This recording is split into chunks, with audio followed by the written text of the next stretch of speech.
Hey, followers of fear. So, it's been a hot minute since I've done one of these videos. You can blame my busy life for that. Still, I wanted to do another one before too much time went by, so here we are.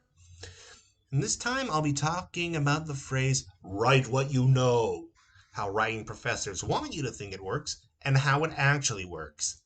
And before we start, be sure to like, comment, and subscribe to the channel if you enjoy videos like these.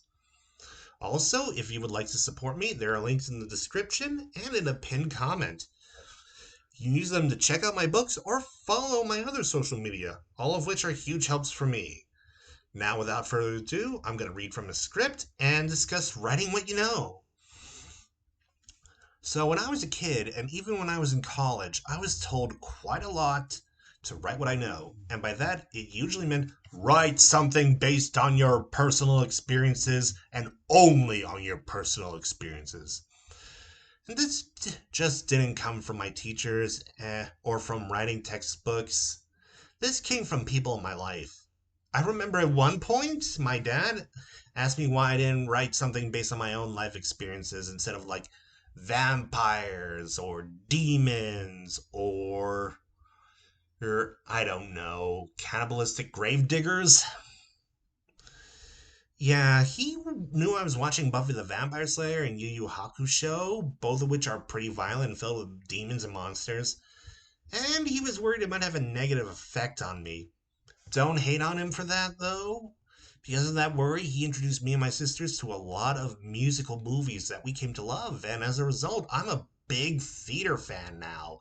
I love going to plays, and I have him to thank for that partially, so be nice to him. But back to the story. When my dad asked me, why don't you write something based on your own life? I replied, what, about a boy going to Jewish day school, having two rabbis as parents and three younger sisters? Yes. My response was something along the lines of, because that would be boring. As a boy still studying for his bar mitzvah, yeah, I wasn't afraid to be blunt. I probably would have been a lot more tactful back then if I had that conversation now, but back then, I was gonna be straight with him. That would be boring. Still, looking back, he might have been onto something. Not in any way he would have thought of it, or I would have thought of it, but he was onto something. And we'll see why in a bit. But first, let's discuss the usual write what you know, the one taught in schools that's based almost entirely on life experience. And look, there are authors who do write like that, and they produce amazing work. I mean, the novel that inspired the musical Cabaret, it's based on the author's life living in Weimar Germany and the early Nazi regime. And uh, F. Scott Fitzgerald, who wrote The Great Gatsby, he lived through those times. So he was drawing on his own life and his own times when he wrote that book. And I just read about this article about this transgender man, a doctor who transitioned when he was an adult and who operated as a doctor throughout the 20th century, and he wrote novels based on his own life experiences. And from what I hear, they were quite something else. So yeah, it is possible to write what you know in that sense and produce some amazing literature about it. However, most writers don't write like that in my experience. And I mean, if most writers did write like that, we'd lose out on so much great literature, so many awesome stories. I mean, we wouldn't have Dracula because Bram Stoker never would have met any vampires in his life. Mary Shelley, she never brought a man back to life like in Frankenstein, and we wouldn't have that. Charles Dickens, he had a very adventurous life, but I seriously doubt he came into contact with any ghosts on Christmas or any other time of the year. And this isn't just horror or gothic stories I'm talking about. I mean, a lot of literature based on stuff that the author has had no personal experience with. J.R.R. Tolkien, he likely never met any hobbits or elves or had any enchanted rings. Isaac Asimov, I don't think he's ever been to space or dealt with any robots. Lewis Carroll and Alfred Baum, the creators of Alice in Wonderland and The Wizard of Oz, they never went to any fantastical worlds by falling down a rabbit hole or being swept up in a tornado. And William Shakespeare, he was never a star-crossed lover. And William Golding, author of Lord of the Flies, never got stranded on an island with a bunch of boys. He's, and I could go on, but we would be here all day. Excuse me. So yeah, most writers don't write entirely based on their own personal experiences. However, they do draw on their personal experiences and knowledge to tell stories. They put their lives into a fictional context or into the context of a greater fictional story. I mean, look at It by Stephen King. King, as far as anyone is aware, has never met any shape-shifting entities that like to appear as clowns.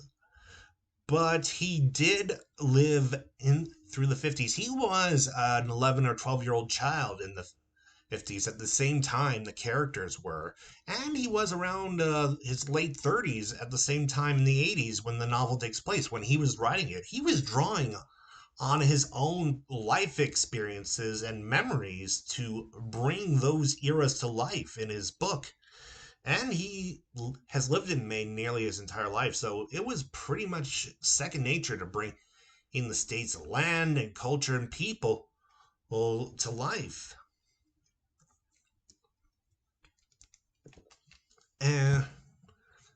And not just King, Brian Keene.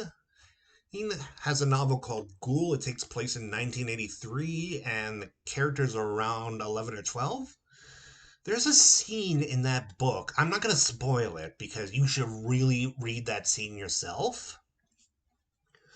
You should really read the whole book, not just that scene. But anyway, there's a scene in Ghoul that involves comic books, and it is one of the most heartbreaking things I've ever read.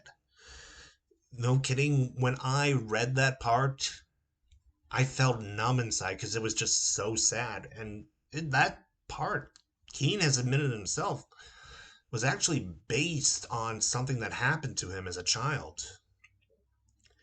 And that's another example of an author writing what they know, of putting their personal experiences in the is part of a larger puzzle, of a larger story. And I'm no exception. I've done this too. Hannah and Other Stories, for example, my latest book. Two of the stories take place in Paris, one in the Paris catacombs. And I've been to Paris, and I've been to the catacombs. I got enough from my short time there, especially in the catacombs, to write one hell of a story. Or two great stories, I should say. And when COVID-19 started back in 2020, I channeled that into another story in Hannah, What Era Awoke. I used that to help me process my fears in the early months of COVID. And that helped with the story. That made it believable and made it relatable to readers. And it's based on my personal experience. So that's an example. And that's often what writers actually mean when they talk about writing what you know. It doesn't always have to be based on your own personal experiences. I mean, it can be, but it doesn't have to be. Often it's more like, well, let's say your personal experiences are strands of spaghetti. Work with me on this. Your personal experiences are strands of spaghetti, and you're curling them around your fork with lots of other strands that are not your life experiences to make a story. And these other strands, they may be fantastical or based on history or based on in stories you've heard or read elsewhere or so many other things, but they come together and they create an amazing original story that who've created. And that's what most writers mean when they say, write what you know. They're taking their own personal experiences, but putting them in the larger context of a new story, sometimes one that's so fantastical and so alien to the writer's life that that if people did write what they know, you would think that the writer actually did live on Venus or fight a clown monster. And speaking of which, what about the stuff that isn't based on your life experiences? You know, those other strands of spaghetti curled around your fork? Where does that come from? Um, well, obviously, a lot of it is just making things up. Remember when I mentioned Tolkien earlier?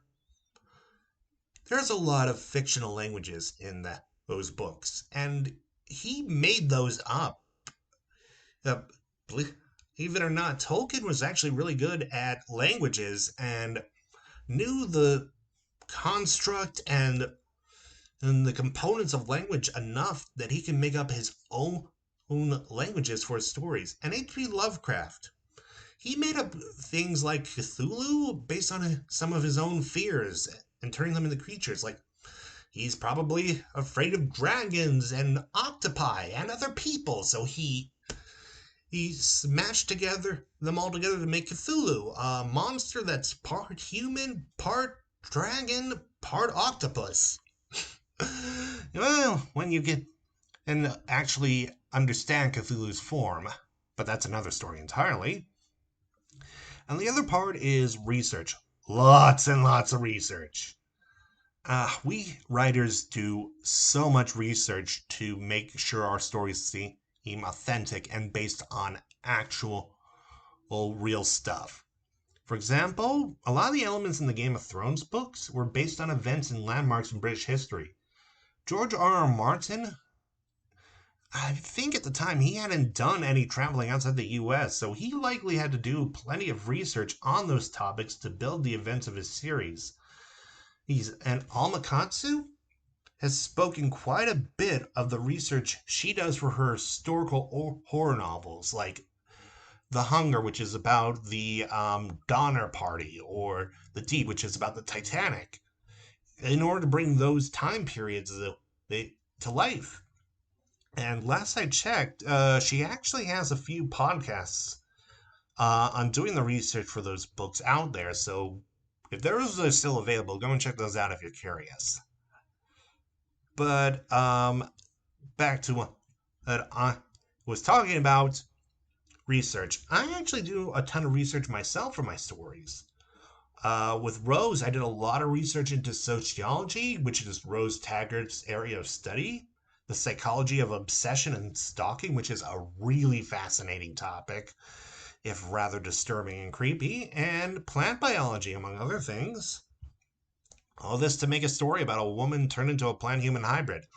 And that's just the start of her problems.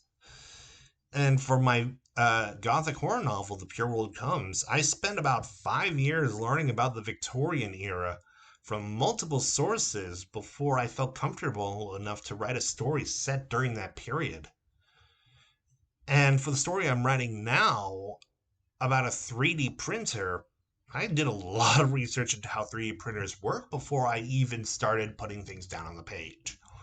Yes, I'm writing a story on 3D printers. So far, it's shaping up pretty well, but we're still in the early stages. Subscribe to keep posted on it. Anyway, that's just a small sampling. I do a lot of research for the majority of my stories, even on topics where I feel like I'm pretty knowledgeable, because there's so many subjects I want to write about, and I need some familiarity with them before I do. And I want to make sure that even though a lot of these stories are fantastical and weird, that what I'm putting down on the page is at least somewhat based in reality. Otherwise, people won't pay attention to the story I've written. And they'll only pay attention to the inaccuracies and mistakes I've made. And that's something no author, believe me, no author wants to deal with that, because That just sucks. I just paused to cough. So yeah, followers of fear, that's writing what you know. To sum things up, it's more about drawing on those personal experiences and what you know about and supplementing all of it with research and with imagination instead of entirely relying on your life experiences and memories. I mean, yeah, you could go with that, but you don't have to. If you feel called to write a story set in a shopping mall orbiting the Earth, or in a world where elves, vampires, and humans have an uneasy coexistence, or about a city in the center of a maze, you should go and write those stories. Do your research, make stuff up when necessary, and write those stories.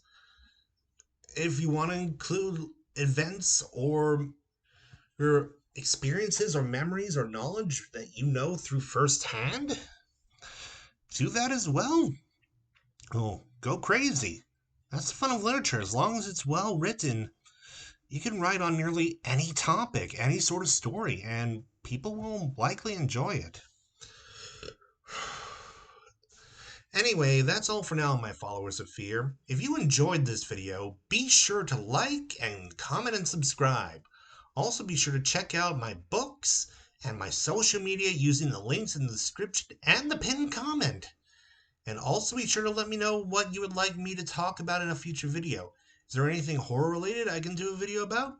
Or another writing related topic I should explore? If you tell me, I might do it. And until next time, my followers of fear, good night and pleasant nightmares. Boom!